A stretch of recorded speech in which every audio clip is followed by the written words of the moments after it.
Okay, let's keep going with our Wednesday wrangle with Liz Storer here on the desk with me and Joe Hildebrand.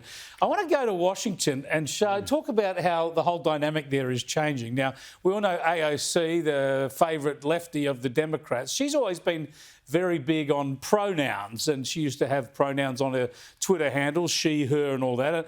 Going back a year or so, they disappeared and she had to apologise for it. Have a look.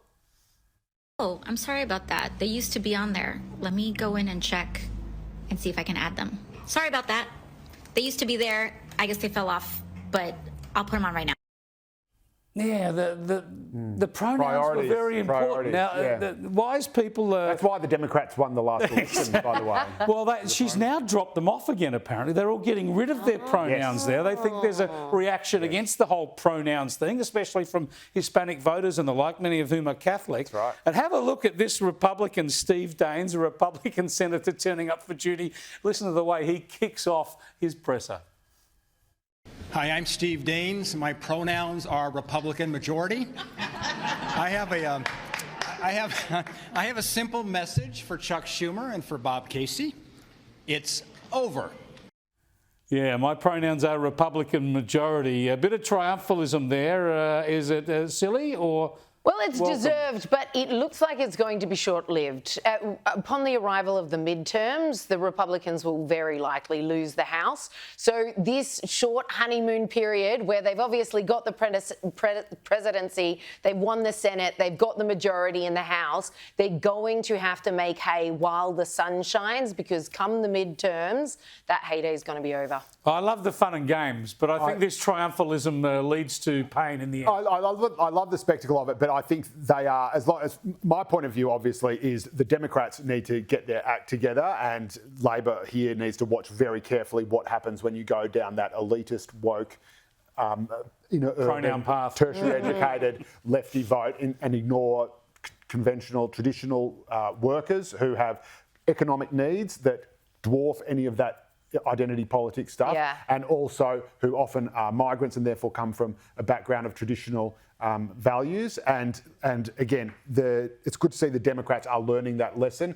Nate Silver said straight after the election that there were serious, that the Democrats finally were actually discovering just how noxious the MSNBC and CNN, and their ratings reflect that. They've crowd are to plummeted. ordinary working people. And again, banging on about pronouns when people do not have enough food on the table is, working people see that as a direct insult to them. It's not that they're anti-trans people. It's not that they oppose it. They probably don't even think about it one way or the other. Yeah. They just say, I'm going through this and you're talking about that. It's sanctimonious. It's the wrong priorities. Right. It's everything. But I want to show you another aspect of this, which is plays into really serious issues globally, and I love this. This is the new Republican Senate Majority Leader, John Thune. Have a look at this. So to our allies in Israel and to the Jewish people around the world, my message to you is this: reinforcements are on the way. Senate Republicans reclaim the majority in 6 weeks, and when we do, we will make clear that the United States Congress stands squarely in Israel's corner, and we will help the Trump-Vance administration defend Israel and promote peace in the region. Yeah, that's great stuff. Now, America has not been as pathetic as Australia on Israel, but the Democrats have been pretty weak, and that's got to be a welcome message in Israel. Yeah, and look, again, let's not forget the reason October 7 happened is because of the success of the Abraham Accords, and Israel was about to restore friendly relations or forge friendly relations with Saudi Arabia. First time that has ever happened in the history of either two countries, and that was negotiated by Jared Kushner, Trump's son-in-law.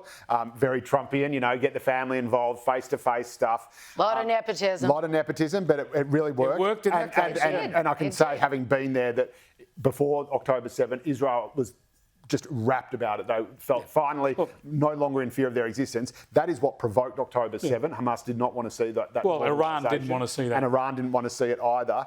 And there was a report just a few days ago that Iran was actually holding off its latest barrage of missiles against Israel to see if it could strike some sort of deal with Trump or to see what Trump would do. And again, it's that kind of Trumpian sort of madman diplomacy, where suddenly this is not someone they think is a known quantity. This is not, they think they can, bomb Israel or whatever, and that they can sort of pretty much guess what Biden's reaction will be. Biden will urge restraint on Israel's part, etc., etc. Whereas Trump will just say, go and wipe them out if you want. We'll help you.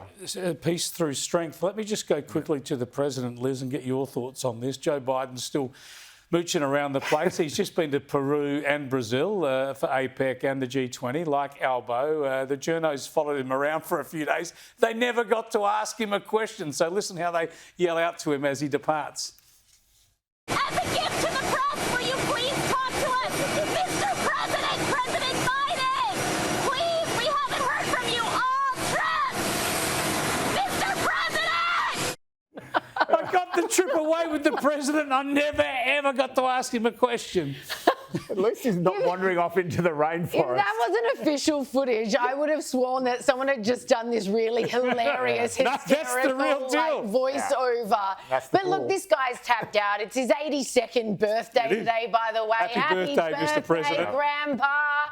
He's completely tapped out. This is probably one of his last big official visits. Last night on the Late Debate, we showed a video of them all getting together, all the world leaders at this big summit, taking their big group photo, and then someone turned around after they were disbanding and said, "Where's Biden?" He literally missed the group photo. Through the sand off the beach. Although he is old, but just so you know, as a special treat for his birthday, Jill is going to let him stay up till 4:30 p.m. Great stuff. Thanks for joining us, Joe. Always a pleasure. And Liz will be back at 10 o'clock for the Late Debate.